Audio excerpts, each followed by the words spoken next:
Only in Scotland do you get to see this many sheep on the way to a monster hunt. But yes, I was heading straight for Loch Ness.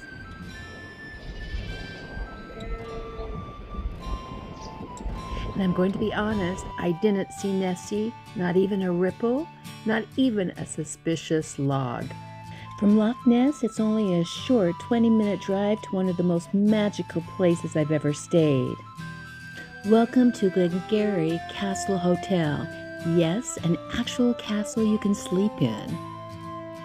Check-in was smooth, friendly, and very Scottish. Warm accents, warm smiles, and the kind of hospitality that makes you forget you just failed to find a mythical creature. My room, straight out of a period drama, high ceilings, antique furniture, and windows overlooking the loch.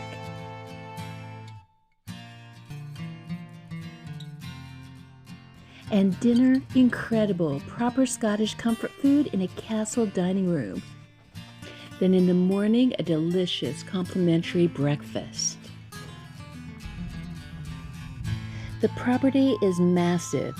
You can wander through their ancient forests, explore hidden trails, and feel like you're in your own fairy tale. And just beyond the trees, you'll find Loch Oig, a long, peaceful stretch of water that feels untouched, quiet, and almost mystical. And just a short walk away, actual castle ruins. No crowds, no noise, just you, the stones, and a whole lot of Scottish history.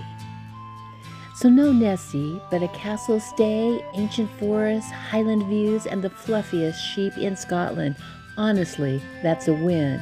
And tomorrow, I'm heading to the Isle of Skye. See you then.